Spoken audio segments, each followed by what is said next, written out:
Hi, everyone. Welcome to the Golden Ratio Podcast. I am Jen, GR Mom, joined as always by GR Dad. Hi. Actually, I guess I should be saying joined over distance by GR Dad, though I'm the distant one this time. So... Yeah, I can tell you sound really far away.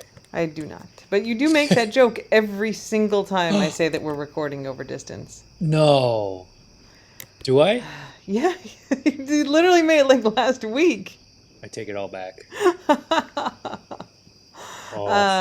This week, I'm in Maryland and Ingo is in Florida with the dogs. I'm already in the doghouse for messing up technical issues here. You're not in the doghouse and you didn't mess anything up. Actually, given our household, that's probably a good thing. Hello? Sorry, let me just push. Got friends texting me because I am popular and I have friends. That's nice. I know what that's like. The cocktail of the week this week is the 7 and 7. This is a cocktail classic. that, yeah, my parents always were like, oh, if you're having a party, you got to be able to make a 7 and 7. And like literally, I've never heard anyone even say the name except my parents. And then it's also in Bridesmaids. On the plane, one of the characters says to the other, she's like, I'm going to have a drink with alcohol. And she's like, have a 7 and 7. You'll like it. It's sweet. Those are the only two times I've ever heard it mentioned. Apparently, it was real popular in the 70s or something when my parents were making drinks. Sounds like when it was bad drink era. That was one of the bad drinks. So 7 and 7 is just 7-Up and then Seagram's 7, which is a kind of whiskey. So it's whiskey and 7-Up, basically. So the 7 for the 7-Up and the other 7 for the Seagram 7. Yeah, make 7-Up yours. Exactly. It's time for Administrative Corner, Ingo. Oh, I love Administrative Corner. This is, every week, it's the best. You got a week left to order your Hopper plushies, so get those in. Did. Did you order one? You didn't need no to do comment. that. I'm not. I know we're getting a crate. I'm not saying anything. Okay, so get your orders in. You got 8 days, 21 hours, 26 minutes, and 45 seconds at the time of recording. Wow. It will be pinned on our Twitter profile in the morning when the podcast comes out. So that's it for Administrative Corner. It's a little one this week. Little is even better than big. All right, it's time for dog updates. Do we want to do the murder attempt or the Remy update first? Murder attempt. So I will just start the beginning of the story because it's really your story, Ingo. Nacho is a wild man, and he also sometimes listens incredibly well and other times does not listen at all. And he's unreliable when we take him out. And especially, frankly, when Ingo takes him out, he likes to bolt. He bolts on Ingo much more than he does on me. And he will sometimes bolt into the water. So we've gotten in the habit of taking him out on the retractable leash so he can kind of go down the stairs. He's got plenty of room to like sniff around and do his business, but he can't run into the water or run away. And so Ingo put him on the leash today to take him out. And I will let you tell the story of what happened next, Ingo. Mistakes were made. Mm-hmm.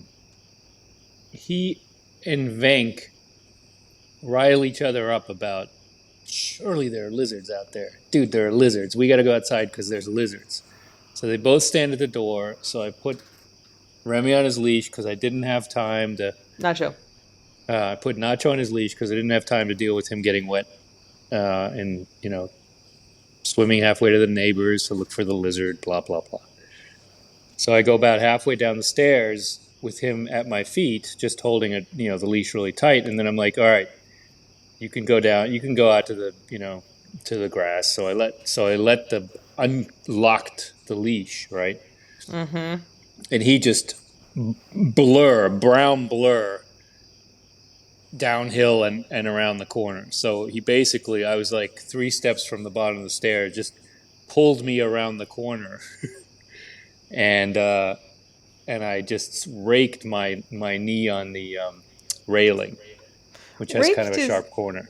Raked is a minor word. There are still pieces of your flesh on the railing unless you have rinsed them off with the hose today. It kind of hurt. I mean, it hurt. I was in the house and I tried I heard to be tough, but it was painful.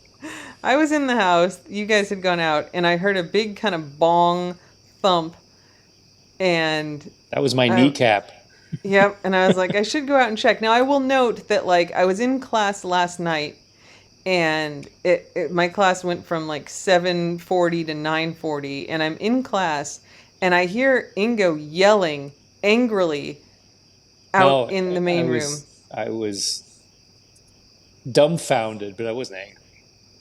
Well, it sounded angry, Yeah, fair enough. and I was in my room like headphones in, doing class, listening, and I hear this let's say upset yelling Yeah. from the other room, and literally like disentangled myself from my setup, pulled out my headphones, like made everything was muted to come out to make sure that Ingo was okay, because he was yelling so loud and clearly not yelling at the dogs, yelling about something else, and he was yelling at the TV. It was forged in fire, and someone's someone's sword that they spent 4 days making, just shattered. It But was Ingo's very yelling like shocking. top of his lungs at the I TV. forgot you were there. And there have been a number of incidents where I've been in class and have heard yelling or sounds from out of the room, and I'm worried that you're going to have a heart attack or something, and I come out and you're just making weird sounds, really loud weird sounds. So I hear this bong today, and I was like, I should go down to make sure that he's okay and he didn't like fall down the stairs and have a stroke or something. And I come out, and Ingo is curled up in the fetal position, moaning, literally curled up in the fetal position, moaning on the ground in the yard at the I don't bottom of know. the I was stairs. trying to extend my leg so it wouldn't You, swell up. I don't think you appreciate the moaning sounds that you make. Ingo went for a 20-mile run last week when he was up here in Maryland. It was hot, and I saw in my Find My Ingo app that he was back in his car, and I called him, and he's just like, and I'm like, you're sitting in your car, like you're not even running right now. And he's like, it's very hard. It was very hard, and I was like, okay, I'm gonna like give you some time. Like when you're in pain, you do a full body expression of the pain. And I think in your head, you're very stoic and quiet about it, but that is not the external reality. I mean, if you don't call, then I'm pretty quiet about it. It's just in the car. All the You windows are were up. today laying on the ground moaning. It really, I mean, it just cracked my kneecap. It was kneecap on metal, and then it kind of got dragged around the corner a little bit. I do not want to minimize it. Like, you have a big hole on your kneecap now, and I'm sure it hurt quite a bit. I'm not saying that you were at all overreacting. No question that was an incredibly painful thing to go through. But I I'm held saying on you to were Nacho. indeed in Nacho's leash was dragging on the ground, and you were in the fetal position, moaning. That's what happened. Fine. He tried to kill me. He absolutely murder attempted you. Except he would say, "Why didn't you just let go?" And I'm like, "Why didn't you just stop?" We just didn't communicate very well. Indeed. But he did not go in the water. He was in the bushes, looking for lizards and feeling a little weird. And I've been icing the thing, but I've now stopped icing it. Oh, So well. probably not broken, but banged up. It's No, amazing. it's not broken. Oh, It would be way more swollen, and you wouldn't be able to move it like you can if it were broken. maybe I'm actually really tough, and it's broken, but I'm so tough that I don't it doesn't disable me. I don't think that's how broken bones work. Oh, that's fair. Thanks for not saying I don't think you're that tough. I'll take it. I have been walking around on it. I'm okay. I think I'm okay. Good.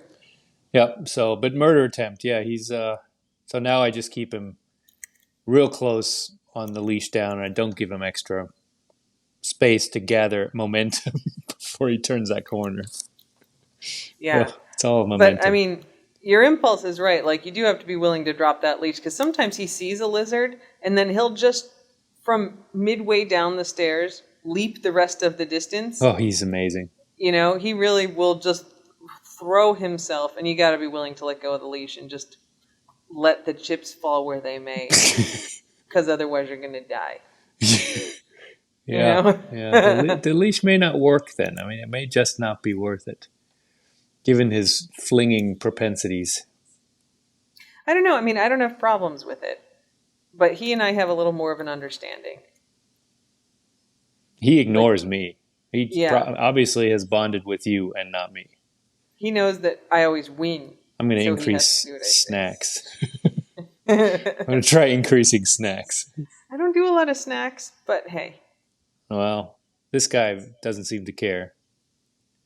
He likes you. he does. Yeah. Okay. Um, That's Nacho. what's the Nacho update? The Remy update is we don't have much of an update at this point, except that the test that we've been waiting on is a 2 to 4 week test, which our vet just found out today. So we also just found out today. Yeah. We were hoping that we'd have the results in time for the podcast, but no, Not it will even be a new. while. Not even close new. Yeah. I guess the other update is that he had 4 lymph nodes biopsied, which we talked about last time, 2 in his neck and kind of 2 towards his chest, and 1 on his neck has been really itchy. And we had the comfy cone on him, which is a sort of plushy cone. So Mm-hmm. it's really nice for them to sleep in, and it's squishy. But he kind of managed to, he'd kind of fold it over. He could get it off on occasion. He maybe could just move it around with the scratching. And so he scratched out the stitches on one of his neck incisions. And And then kept scratching. and then kept scratching. So it like Ingo describes it as bleeding, but it wasn't really bleeding. Like it was red around there because he was also scratching the skin around it, which was shaved, so it was kind of sore, and it was a little oozy, but more just kind of like the clear liquid that oozes out of stuff. I hope none of you are eating lunch. You all should know better at this point. Should we put a trigger warning just on the cover of this podcast, the general cover? Don't listen to this podcast about sick dogs while you're eating lunch if it skeezes you out. There's always going You to all be. should know at this There's point. either going to be like lizards or insects or spiders or wounds. Yeah. Yep. Or Yep. other things. So he scratched the stitches out, and it was kind of open, like it wasn't blood gushing out of anything, but there was like a hole in his neck. And I had tried to I went to CVS, I got some butterfly bandages, those just fell right off. I tried super gluing them on, that didn't matter. So we took him into the emergency vet, which is where we go most of the time with our dogs, because they're also open during the day, and they stapled it closed. And they put this big wrap on, gauze wrapping, and then vet wrap, and then sticky tape to hold it in sticky place. tape wrap. That thing was down underneath the staples roughly 5 minutes after we got home. He is amazingly efficient at removing those things. The thing is, like the neck ones, it's almost like under his jaw, so it's really hard to keep anything up around that, because like if he moves his mouth, it would push it down. So I was like, well, we should try some other thing to keep him away from it. And I was like, maybe one of like the inflatable donut cones. But what ended up working is I went into the bin of dog surgery stuff, which we do have a whole bin for. And at some point I had bought a different kind of soft cone. So it's not squishy like the comfy cone, but it's like half fabric, and then it has some kind of inset clear panels, kind of like the cones that you get from your vet, the clear hard ones. So it's kind of a mix. It's much stiffer than the comfy cone, and it was big enough that like we could get it like really securely velcroed, and I put it through the collar, and like the collar is now the right level of tightness. Vink. There's nothing going on, Vink. So he tries to scratch at it with that cone on, and it doesn't do anything. Doesn't get red, it doesn't get bothered. The staples are in perfect condition.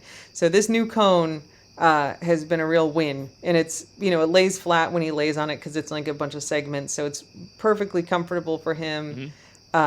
Except that he really wants to scratch it, and I'm sure it is maddeningly itchy, but he can't scratch it with this on. Yeah, so that's and good. It's tough enough to where when he does scratch, it doesn't scratch through. I mean, it'll keep the paw away from his skin.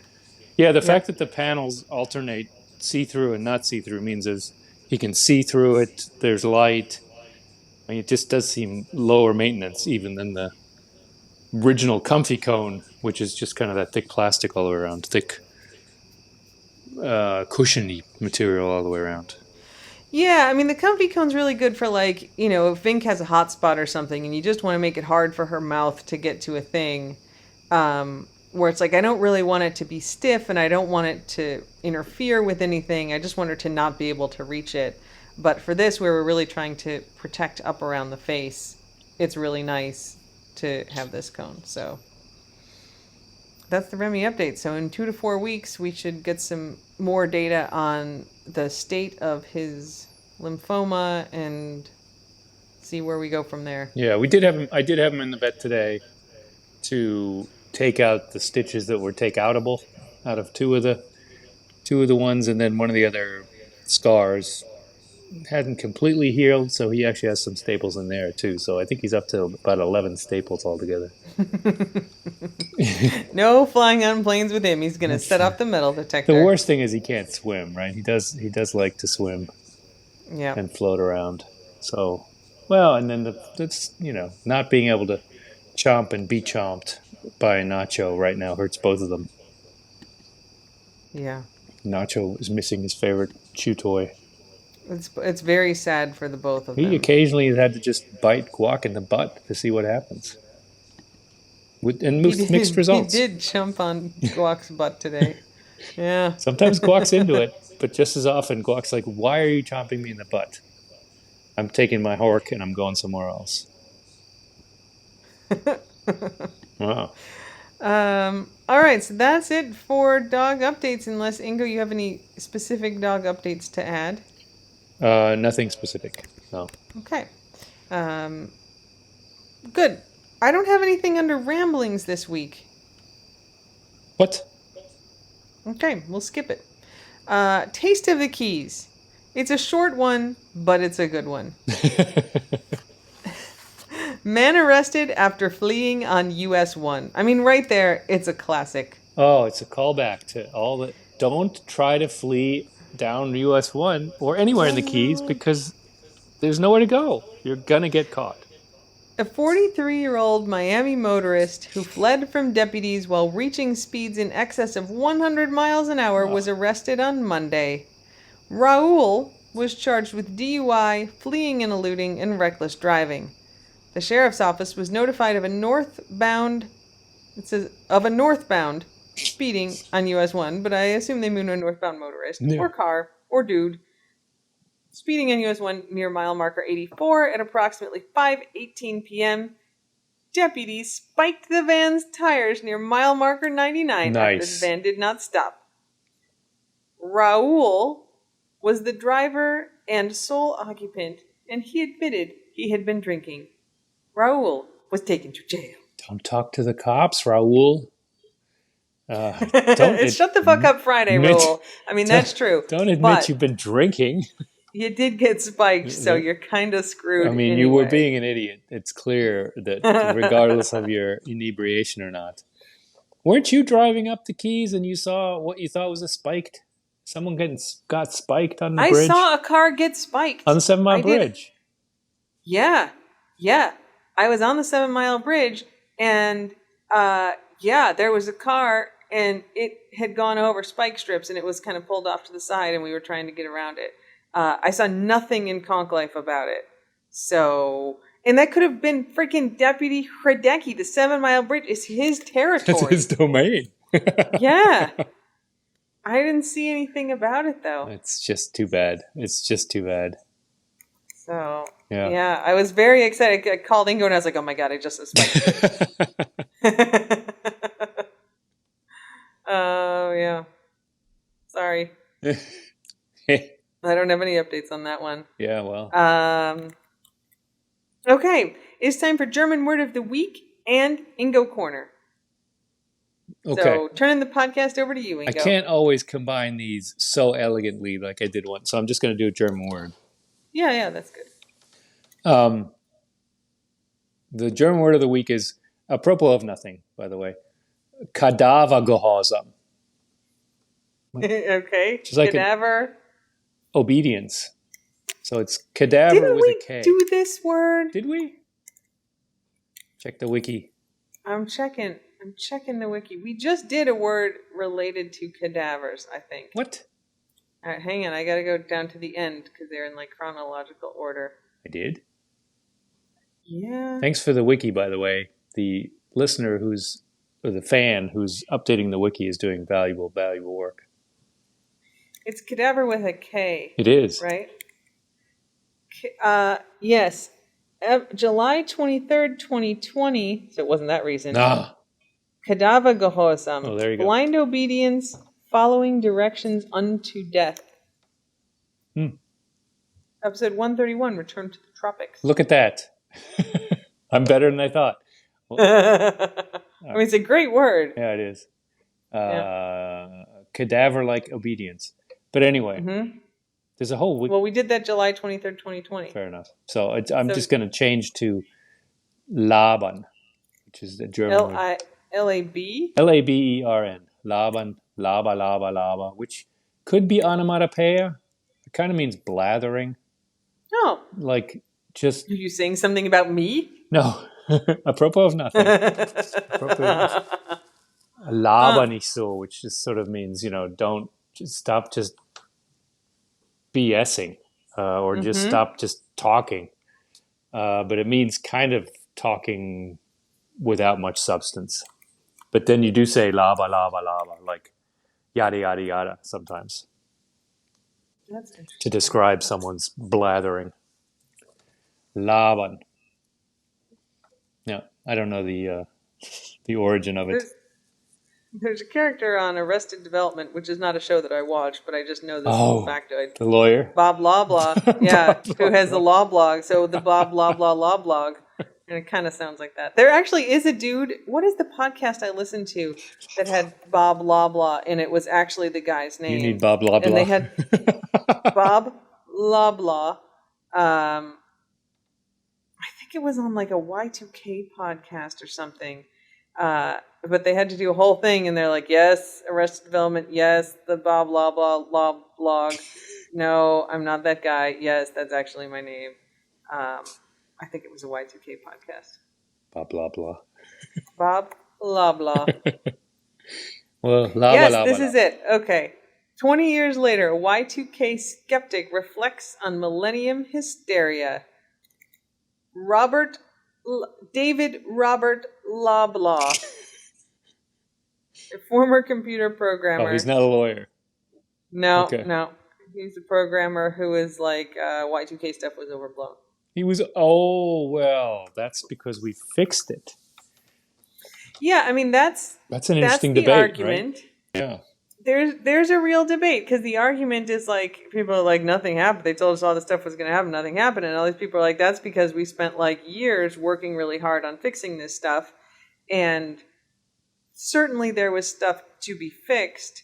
But then they're like, but there's a few countries where they didn't actually really do much to fix things. And also nothing very bad happened in those countries. I remember this. I mean, I'm old enough to remember like all the elevators were going to not work anymore. No computer, all the computers were going to freeze up. But then they went into like elevators and all the systems will fail and buildings won't, just nothing will work. This is before smart homes and all the other stuff.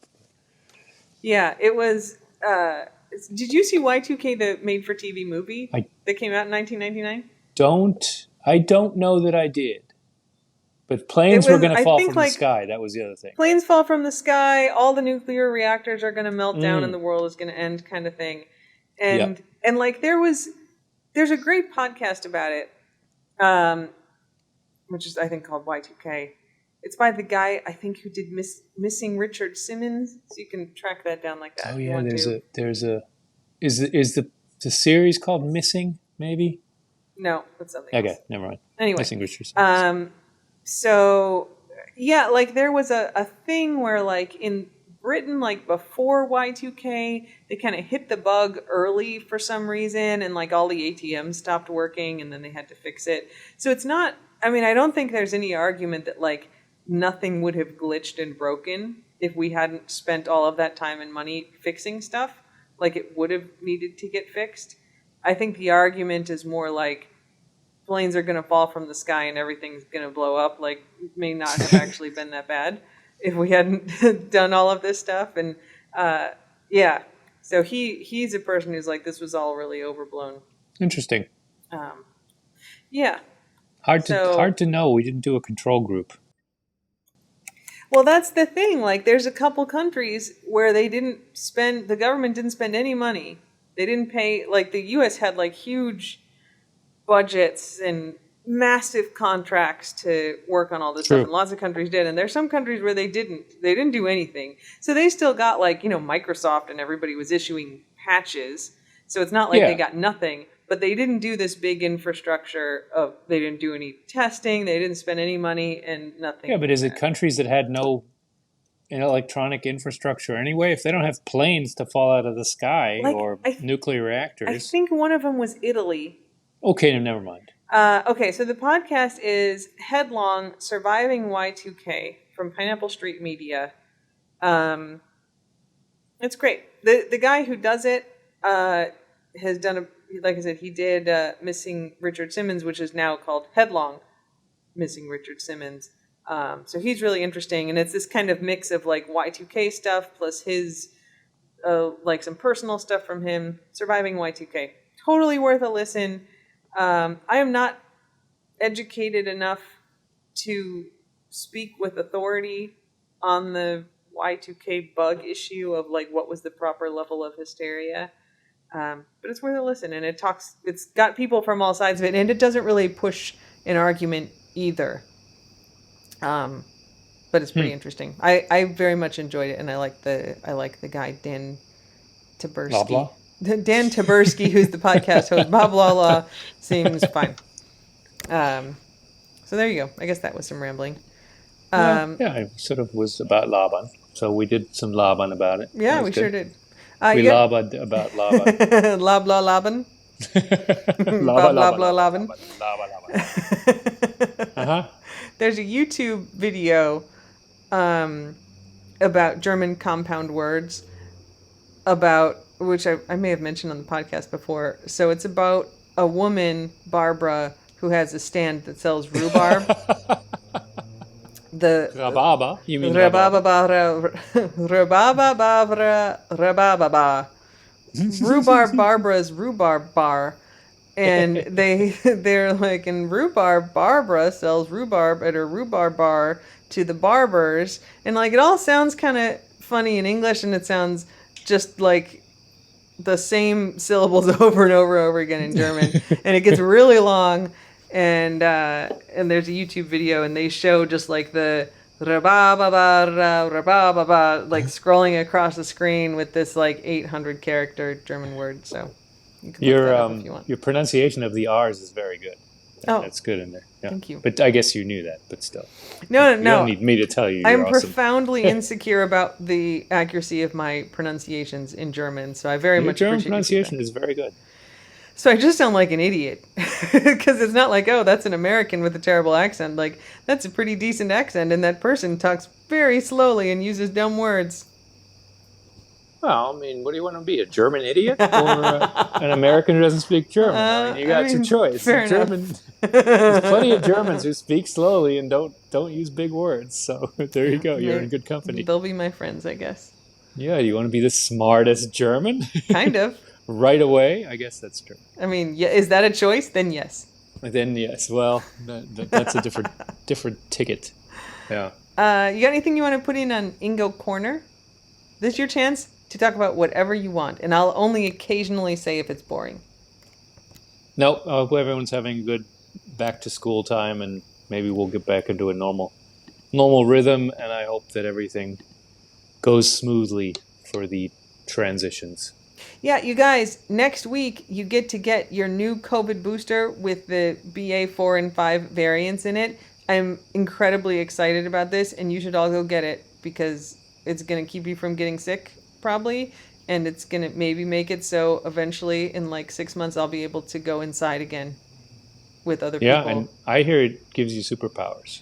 There's small ones, but some superpowers. You guys, go sign up and get it next week.